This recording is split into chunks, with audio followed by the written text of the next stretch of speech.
ಹಿಂದ್ಗಡೆಯಿಂದ ಒಂದು ಪ್ರಶ್ನೆ ಕೇಳ್ತಿರ್ತಾನೆ, ಕಾಶ್ಮೀರ್ ಕಿಸ್ಕಾ ಹೈ, ಕಾಶ್ಮೀರ್ ಕಿಸ್ಕಾ ಹೈ, ಕಾಶ್ಮೀರ್ ಹಮಾರ ಹೈ, ಕಾಶ್ಮೀರ್ ಹಮಾರ ಹೈ ಅಂತ ನಾವು ಹೇಳ್ಕೊಂಡು ಮುಂದಕ್ಕೆ ಹೆಜ್ಜೆ ಹಾಕ್ತಾ ಬರ್ತೀವಿ. ಕಮ್ಯುನಿಸ್ಟರು ಮತ್ತು ಮುಸಲ್ಮಾನರು ಯಾರಿದ್ರು ಸಂಘಕ್ಕೆ ವಿರೋಧವನ್ನು ಉಂಟು ಮಾಡ್ತಾ ಇದ್ದಂಥವ್ರು, ಸಂಘ ಕಾರ್ಯವನ್ನು ಚಿವುಟ ಹಾಕಬೇಕು ಅಂತ ಹೇಳಿ ಹತ್ಯೆಗಳನ್ನು ಕೂಡ ನಮ್ಮ ನೂರಾರು ಕಾರ್ಯಕರ್ತರ ಹತ್ಯೆ ಆಯಿತು. ಗೃಹಸ್ಥ ಜೀವನವನ್ನ ನಡೆಸೋ ಹಾಗಿಲ್ಲ, ಸ್ವಂತಕ್ಕೆ ಏನನ್ನು ಸಂಪಾದನೆ ಮಾಡೋ ಹಾಗಿಲ್ಲ. ಸಂಘ ಎಲ್ಲಿ ಹೇಳುತ್ತೆ ಆ ಜಾಗಕ್ಕೆ ಹೋಗಿ ಕೆಲಸ ಮಾಡ್ತಕ್ಕಂಥದ್ದು ಅವರ ಕರ್ತವ್ಯ ಆಗಬೇಕು. ದೇಶದ ಯಾವ ಗ್ರಾಮಕ್ಕೆ ಹೋದರೂ ಕೂಡ ಸಂಘದ ಶಾಖೆ ಅಲ್ಲಿ ಇರ್ಬೋದು, ಇಲ್ಲದೆ ಇರ್ಬೋದು, ಆದರೆ ರಾಷ್ಟ್ರೀಯ ಸ್ವಯಂ ಸೇವಕ ಸಂಘದ ಹೆಸರು ಗೊತ್ತಿರತಕ್ಕಂಥದ್ದು. 1983ರಲ್ಲಿ ಕೇರಳ ಪ್ರಾಂತದ ಪ್ರಚಾರಕ ಎರ್ನಾಕುಲಂನಲ್ಲಿ ಮೊಟ್ಟ ಮೊದಲನೇ ಬಾರಿಗೆ ಶುರುವಾದಂಥ ಶಾಖೆ ಈ ರೀತಿ ಆಗಿತ್ತು. ಆ ಶಾಖೆಯ ಸ್ವಯಂ ಸೇವಕ ರಂಗಹರಿಯವರು ಇವತ್ತು ದೇಶದ ಉದ್ದಗಲಕ್ಕೂ ಕೂಡ ಹರಡಿರೋದಲ್ದಿರ ಕಳೆದ 98 ವರ್ಷಗಳಿಂದ ನಿರಂತರವಾಗಿ ನಡ್ಕೊಂಡು ಬಂದಿರತಕ್ಕಂಥ ಬೆಳೀತಾ ಇರತಕ್ಕಂತಹ ಸಂಘಟನೆ. ಇವತ್ತು ದೇಶದ ಯಾವ ಗ್ರಾಮಕ್ಕೆ ಹೋದರೂ ಕೂಡ ಸಂಘದ ಶಾಖೆ ಅಲ್ಲಿ ಇರ್ಬೋದು, ಇಲ್ಲದೆ ಇರ್ಬೋದು, ಆದರೆ ರಾಷ್ಟ್ರೀಯ ಸ್ವಯಂ ಸೇವಕ ಸಂಘದ ಹೆಸರು ಅಲ್ಲಿ ಗೊತ್ತಿರತಕ್ಕಂಥದ್ದು.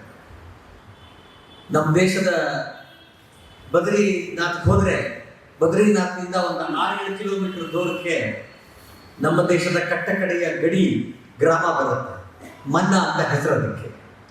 ಇತ್ತೀಚೆಗೆ ನಮ್ಮ ಪ್ರಧಾನಮಂತ್ರಿಗಳು ಅದನ್ನ ನಮ್ಮ ದೇಶದ ಕಟ್ಟಕಡೆಯ ಗ್ರಾಮ ಅಲ್ಲ, ನಮ್ಮ ದೇಶದ ಮೊದಲನೇ ಗ್ರಾಮ, ಅಂದ್ರೆ ಆ ಕಡೆಯಿಂದ ಬರ್ಬೇಕಾದ್ರೆ ಮೊದಲನೇ ಗ್ರಾಮ ಅಂತ ಕೂಡ ಕರೆದರು. ಸುಮಾರು 13,000 ಎಕರೆದಲ್ಲಿ ಇರ್ತಕ್ಕಂಥ ಗ್ರಾಮ. ಆ ಗ್ರಾಮದಲ್ಲಿ ಮೇಲ್ಗಡೆ ಹೋದ್ರೆ ದ್ರೌಪದಿ ದೇವಿಯ ಒಂದು ದೇವಸ್ಥಾನ ಕೂಡ ಇದೆ. ಆ ದ್ರೌಪದಿ ದೇವಿ ದೇವಸ್ಥಾನ ಯಾಕೆ ಅಂತ ಹೇಳಿದ್ರೆ, ದ್ರೌಪದಿ ಸ್ವರ್ಗಾರೋಹಣದ ಸಂದರ್ಭದಲ್ಲಿ ಮೊದಲು ಕೆಳಗೆ ಬೀಳ್ತಾಳೆ. ಆ ಬಿದ್ದ ಜಾಗದಲ್ಲಿ ಅಲ್ಲಿ ಒಂದು ದೇವಸ್ಥಾನ ಕಟ್ಟಿದ್ದಾರೆ, ನಿತ್ಯ ಪೂಜೆ ನಡೆಯುತ್ತೆ. ಆ ಪೂಜೆ ನಡೆಸ್ತಕ್ಕಂಥ ಅರ್ಚಕನ ಮಗ 14 ವರ್ಷದವನು 13,000 ಎಕರೆದಲ್ಲಿ ರಾಷ್ಟ್ರೀಯ ಸ್ವಯಂ ಸೇವಕ ಸಂಘದ ಶಾಖೆಯನ್ನು ನಡೆಸ್ತಾರೆ. ಹೀಗೆ ದೇಶದ ಉದ್ದಗಲಕ್ಕೂ ಕೂಡ ಸಂಘ ಇವತ್ತು ಹರಡಿರ್ತಕ್ಕಂಥದ್ದನ್ನು ನಾವು ನೋಡ್ತೀವಿ. ಅಷ್ಟೇ ಅಲ್ಲ, ದೇಶದ ಹೊರಗೂ ಕೂಡ 48 ರಾಷ್ಟ್ರಗಳಲ್ಲಿ ಎಲ್ಲೆಲ್ಲಿ ಹಿಂದೂಗಳಿದ್ದಾರೆ ಅಲ್ಲೆಲ್ಲ ಕೂಡ ಸಂಘ ಇದೆ. ಹಿಂದೂ ಸ್ವಯಂ ಸೇವಕ ಸಂಘ ಅನ್ನೋ ಹೆಸರಿನಲ್ಲಾಗಲಿ ಅಥವಾ ಭಾರತೀಯ ಸ್ವಯಂ ಸೇವಕ ಸಂಘ ಅನ್ನೋ ಹೆಸರಿನಲ್ಲಾಗಿ ಇದೆ. ಈ ರೀತಿ ಪ್ರತಿನಿತ್ಯ ಸಂಘದ ಚಟುವಟಿಕೆಯನ್ನ ಕಾರ್ಯವನ್ನ ಬೆಳೆಸ್ತಕ್ಕಂಥದ್ದು, ಅಂದರೆ ಸಂಘಟನಾತ್ಮಕವಾಗಿರುವಂಥದ್ದು. ಜನರನ್ನ ಸಂಪರ್ಕ ಮಾಡಿ ಸಂಘಕ್ಕೆ ಕರೆತರ್ತಕ್ಕಂಥದ್ದು, ಸಂಘದ ವಿಚಾರವನ್ನು ಅವರಿಗೆ ಹೇಳ್ತಕ್ಕಂಥದ್ದು, ಅವರನ್ನ ನಾವು ಯಾರನ್ನ ಆ ರೀತಿ ಸಂಸ್ಕಾರ ಪಡ್ಕೊಂಡ್ರು ಸ್ವಯಂ ಸೇವಕರು ಅಂತ ಕರಿತೀವಿ, ಅಂತ ಸ್ವಯಂ ಸೇವಕರನ್ನ ನಿರ್ಮಾಣ ಮಾಡ್ತಕ್ಕಂಥ ಕೆಲಸ ನಡೀತಾ ಇದೆ. ಇದು ಅಲ್ಲದೆ ಸಂಘದ ಪ್ರೇರಣೆಯಿಂದ ಇಡೀ ದೇಶದಲ್ಲಿ ಇರ್ತಕ್ಕಂಥ ಬೇರೆ ಬೇರೆ ವ್ಯವಸ್ಥಾ ರಂಗಗಳಿವೆ. ಆ ವ್ಯವಸ್ಥಾ ರಂಗಗಳು ಅಂತ ಹೇಳಿದ್ರೆ ಅದು ಕಾರ್ಮಿಕ ಕ್ಷೇತ್ರ ಇರ್ಬೋದು, ವಿದ್ಯಾರ್ಥಿ ಕ್ಷೇತ್ರ ಇರ್ಬೋದು, ವನವಾಸಿ ಕ್ಷೇತ್ರ ಇರ್ಬೋದು, ಧಾರ್ಮಿಕ ಕ್ಷೇತ್ರ ಇರ್ಬೋದು. ಹೀಗೆ 32 ಅಖಿಲ ಭಾರತ ಮಟ್ಟದಲ್ಲಿ ಕ್ಷೇತ್ರಗಳಲ್ಲಿ ಸಂಘ ಕೆಲಸ ಮಾಡ್ತಾ ಇದೆ. ಹೀಗೆ ದೇಶವ್ಯಾಪಿಯಾಗಿ ಅಂತಾರಾಷ್ಟ್ರೀಯ ಮಟ್ಟದಲ್ಲಿ ಎಲ್ಲ ಮಟ್ಟದಲ್ಲೂ ಕೂಡ ಕೆಲಸ ಮಾಡ್ತಾ ಇರ್ತಕ್ಕಂಥ ಸಂಘ ಇದೆಯಲ್ಲ, ಬೇರೆಯವರ ದೃಷ್ಟಿನಲ್ಲಿ ಇದು ಆಶ್ಚರ್ಯ ತರ್ತಕ್ಕಂಥ ಒಂದು ಸಂಗತಿ. ಒಂದು ಸಂಘಟನೆ 98 ವರ್ಷಗಳ ಕಾಲ ನಿರಂತರವಾಗಿ ಈ ರೀತಿ ಬೆಳ್ಕೊಂಡು ಬಂದಿದೆಯಲ್ಲ, ಇದರ ರಹಸ್ಯ ಏನು, ಸೂತ್ರ ಏನು ಅನ್ನೋಂಥದ್ದು. ನಿರಂತರವಾಗಿ ಕೆಲಸ ಮಾಡ್ತಾ ಇರ್ತಕ್ಕಂಥ ಕಾರ್ಯಕರ್ತರೇ ಸಂಘದ ಜೀವನ.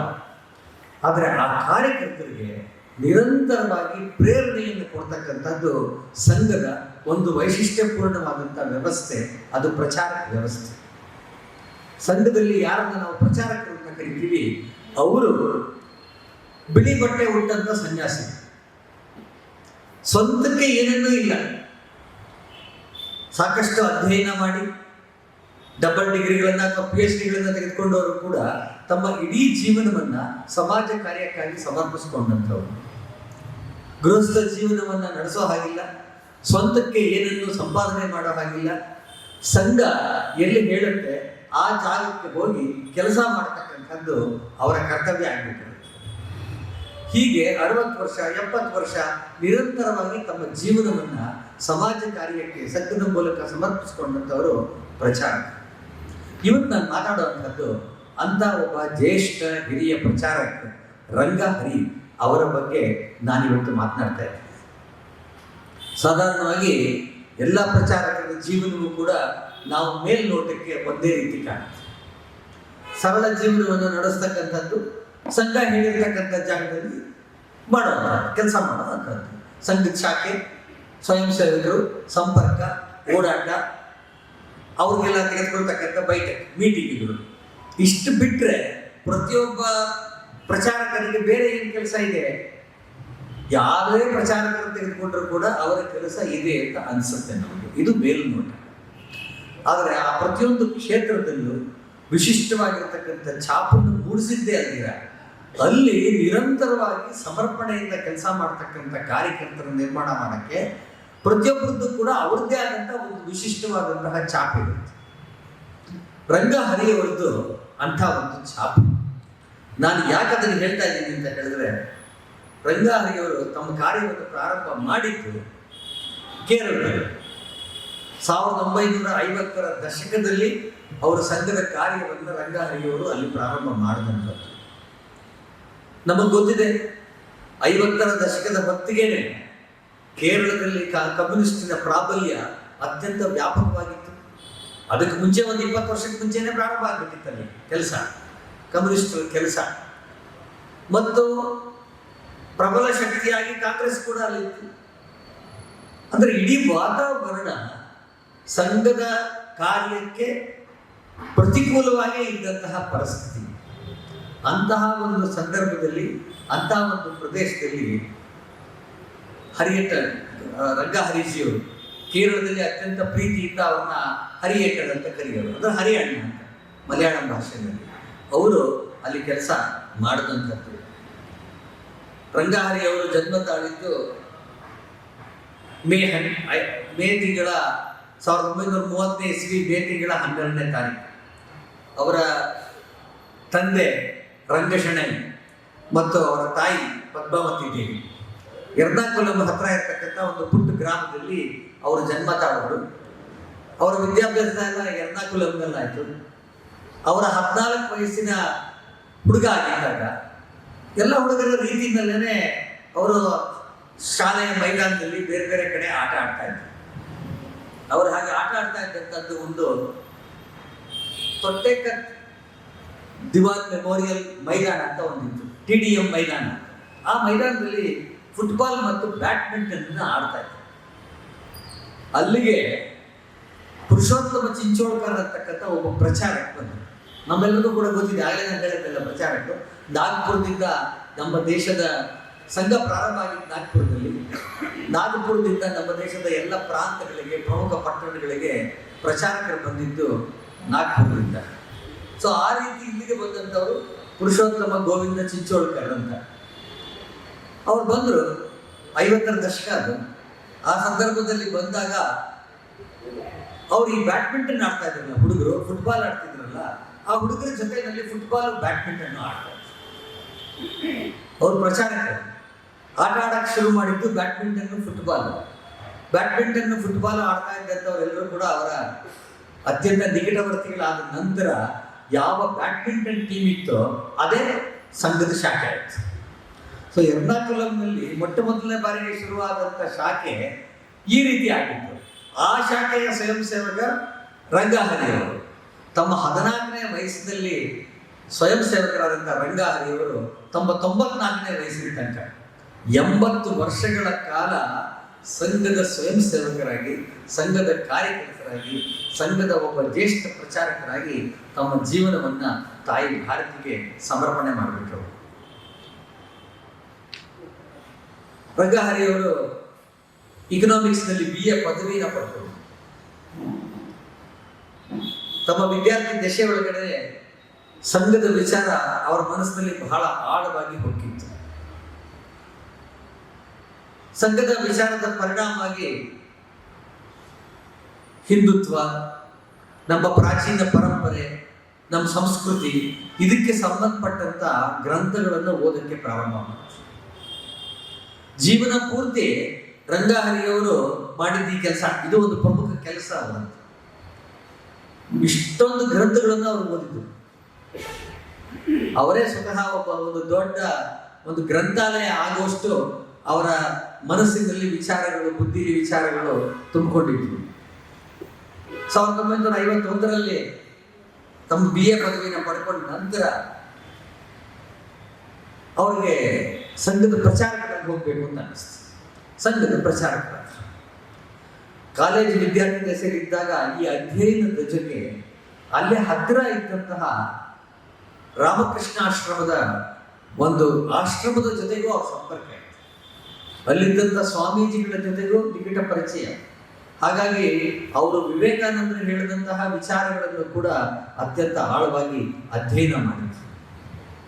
ಈ ರೀತಿ ಇದ್ದಂಥ ರಂಗಹರಿಯವರು ಸಂಘದ ಪ್ರಚಾರಕರಾಗಿ ಅವರು ಎರ್ನಾಕುಲಂ ಜಿಲ್ಲೆಯಲ್ಲಿ ಇದ್ದಂತಹ ಪರಮೂರು ಅಂತಕ್ಕಂಥ ತಾಲೂಕು, ಆ ಪರಮೂರು ತಾಲೂಕಿನಲ್ಲಿ ತಾಲೂಕು ಪ್ರಚಾರಕರಾಗಿ, ನಾನು ಆಗಲೇ ಹೇಳಿದಾಗಲೇ ಕಮ್ಯುನಿಸ್ಟ್ ಪ್ರಾಬಲ್ಯ ಇದ್ದಂತಹ ಆ ಒಂದು ಪ್ರದೇಶದಲ್ಲಿ ಅತ್ಯಂತ ಕಠಿಣವಾದಂತಹ ಸಂದರ್ಭದಲ್ಲಿ ಸಂಘದ ಕಾರ್ಯವನ್ನು ಕಟ್ಟಿ ಬೆಳೆಸಿದರು. ತಾಲೂಕು ಪ್ರಚಾರಕರಾಗಿದ್ದರು, ಜಿಲ್ಲಾ ಪ್ರಚಾರಕರಾದರು, ವಿಭಾಗ ಪ್ರಚಾರಕರಾದರು. ಪ್ರತಿ ಹಂತದಲ್ಲೂ ಕೂಡ ಅವರು ತಮ್ಮ ಅನುಭವವನ್ನು ಮತ್ತು ಕಾರ್ಯದ ಶೈಲಿನ ವಿಸ್ತರಿಸ್ಕೊಳ್ತಾ ಅವರು ಹೋದರು. 1983ರಲ್ಲಿ ಕೇರಳ ಪ್ರಾಂತದ ಪ್ರಚಾರಕ.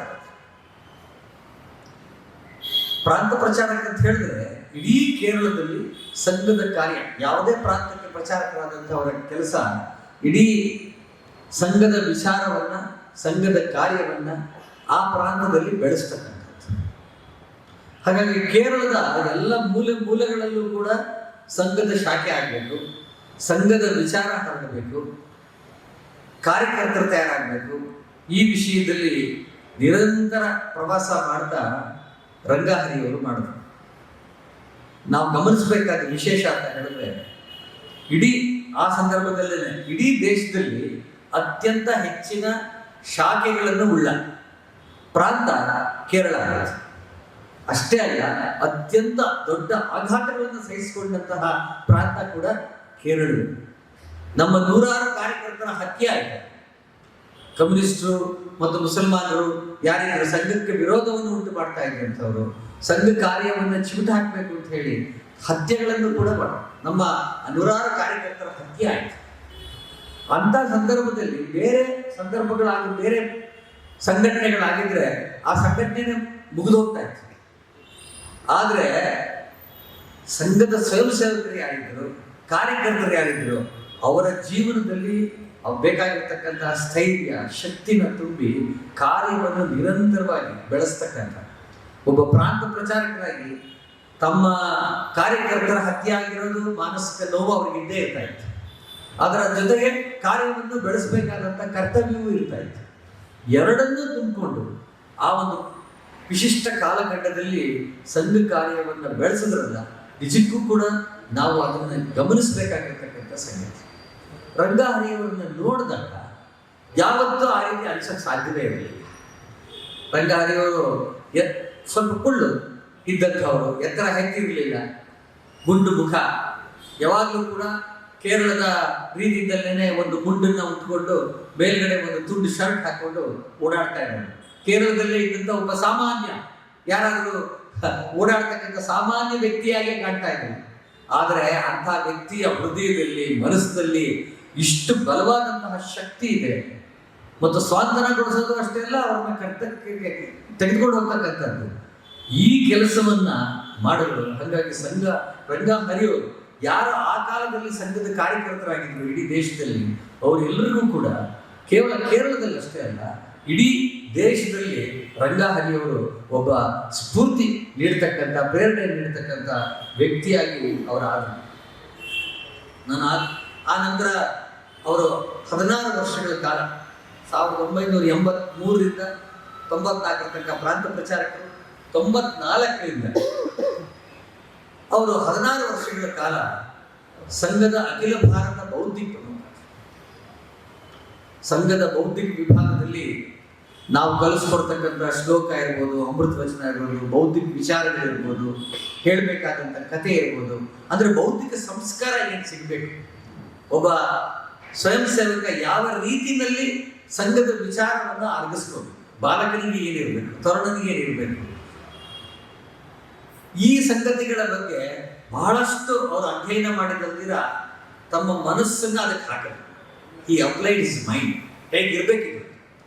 ಹಾಗಾಗಿ ನಮ್ಮ ಬೌದ್ಧಿಕ ವಿಭಾಗಕ್ಕೆ ಒಂದು ಹೊಸ ಆಯಾಮ ಬಂದಿದ್ದು ಕೂಡ ರಂಗಾಹರಿಯವರು ಅಖಿಲ ಭಾರತ ಬೌದ್ಧಿಕ ಪ್ರಮುಖರಾಗಿದ್ದಾರೆ.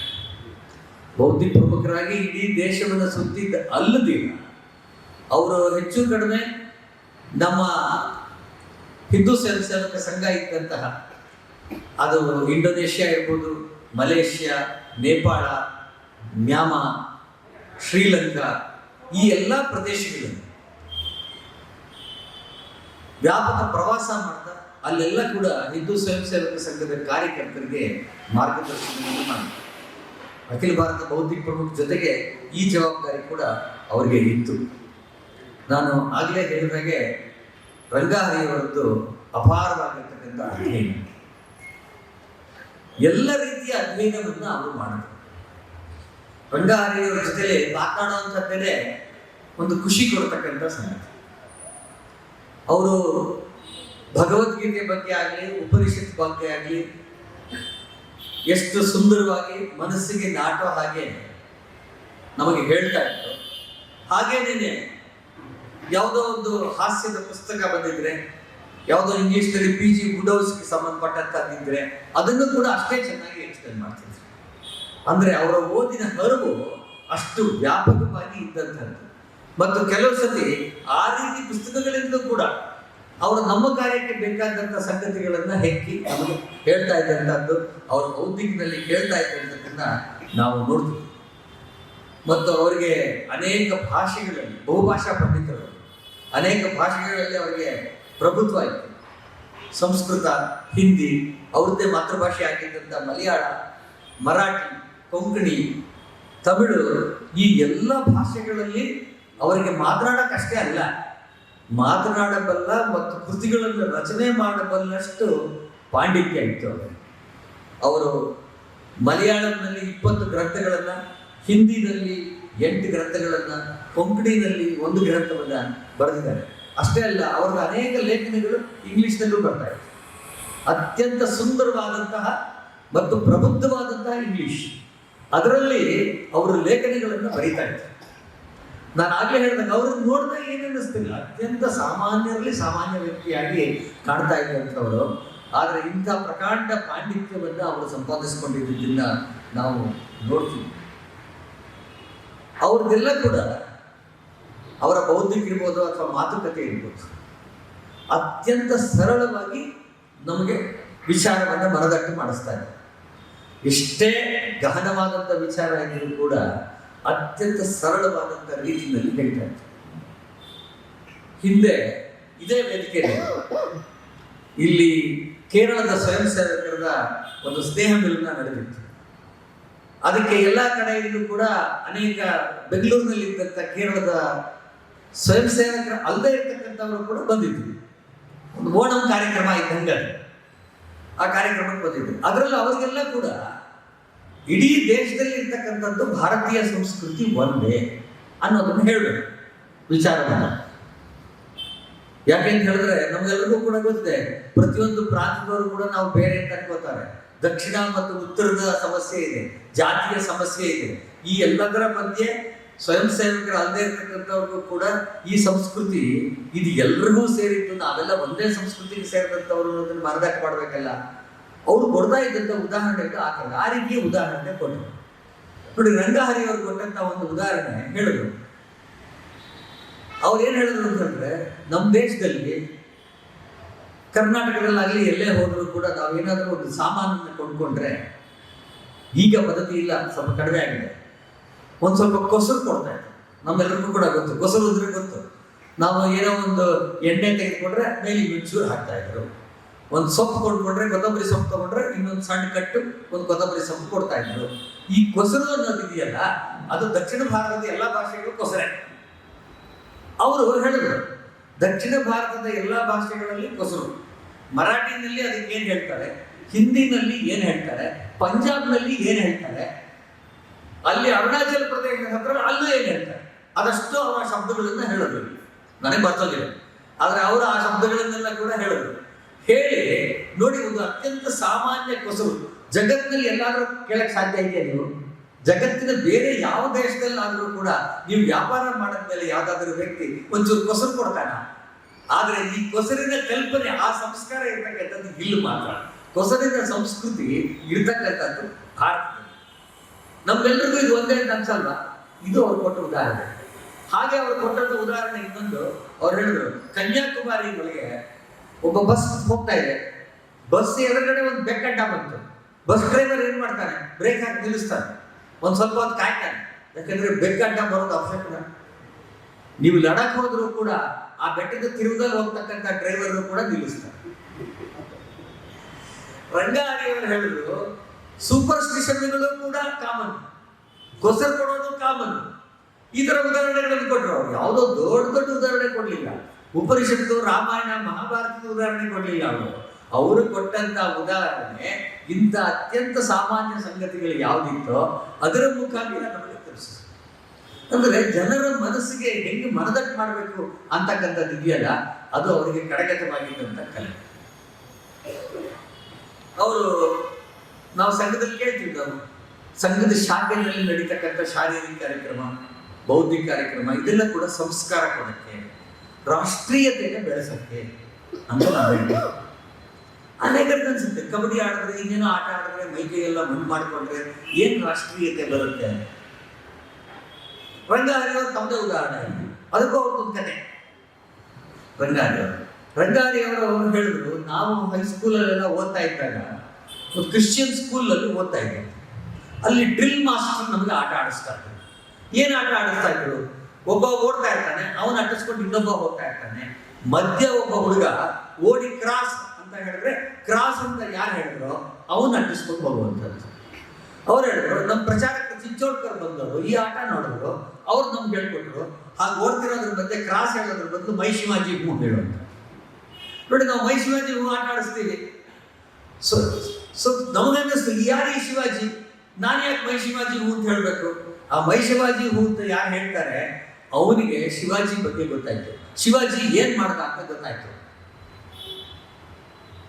ಹಾಗೇನೆ ನಾವು ಆಡುವಂತ ಇನ್ನೊಂದು ಆಟ, ಯಾರೋ ಒಬ್ಬ ಕೂತಿರ್ತಾನೆ, ಹಿಂದ್ಗಡೆಯಿಂದ ಒಂದು ಪ್ರಶ್ನೆ ಕೇಳ್ತಿರ್ತಾನೆ, ಕಾಶ್ಮೀರ್ ಕಿಸ್ಕಾ ಹಾಯ್, ಕಾಶ್ಮೀರ್ ಕಿಸ್ಕಾ ಹಾಯ್. ಕಾಶ್ಮೀರ ಯಾರದ್ದು? ಇವಾಗ ಪ್ರಶ್ನೆ ಬರಲ್ಲ. ಆದ್ರೆ ಆಗ ಕಾಶ್ಮೀರ್ ಹಮಾರ ಹಾಯ್, ಕಾಶ್ಮೀರ್ ಹಮಾರ ಹಾಯ್ ಅಂತ ನಾವು ಹೇಳ್ಕೊಂಡು ಮುಂದಕ್ಕೆ ಹೆಜ್ಜೆ ಹಾಕ್ತಾ ಬರ್ತೀವಿ. ಸ್ವಯಂ ಸೇವಕರ ಮನಸ್ಸಲ್ಲಿ ಯಾಕೆ ಈ ಆಟ? ಕಾಶ್ಮೀರ ಯಾರದ್ದು? ಏನ್ ಸಮಸ್ಯೆ ಆಗಿದೆ ಅಂತ ಪ್ರಶ್ನೆ ಬರುತ್ತೆ. ಹೀಗೆ ನಾವು ಆಡೋ ಪ್ರತಿಯೊಂದು ಶಾರೀರಿಕ ಆಟ ಇರ್ಬೋದು, ನಾವು ಮಾಡ್ತಕ್ಕಂತಹ ಬೇರೆ ಬೇರೆ ದಕ್ಷ ಆರಾಮಗಳಿರ್ಬೋದು, ಪ್ರತಿಯೊಂದು ಕೂಡ ನಮ್ಮ ಮನಸ್ಸಿನಲ್ಲಿ ಕಲಿಸುವಂತಹದ್ದು ರಾಷ್ಟ್ರೀಯತೆನ, ಸಂಸ್ಕಾರವನ್ನ ಅಂತ ಅವ್ರು ಹೇಳೋರು. ಹೀಗೆ ಯಾವುದೇ ಒಂದು ವಿಷಯವನ್ನು ಮನದಟ್ಟು ಮಾಡಬೇಕಾದ್ರೂ ಕೂಡ ಅದಕ್ಕೊಂದು ಕತೆ, ಒಂದು ಉಪಕತೆ, ಅದನ್ನು ಅವರದ್ದೇ ಆದಂಥ ಶೈಲಿಯಲ್ಲಿ ಅದನ್ನು ಮತ್ತೆ ನಾವು ಕೇಳಬೇಕು ಅನ್ನುವ ರೀತಿಯಲ್ಲಿ ಅವರು ಅದನ್ನ ಹೇಳ್ತಾ ಇದ್ರು ರಂಗಹರಿಯವರು.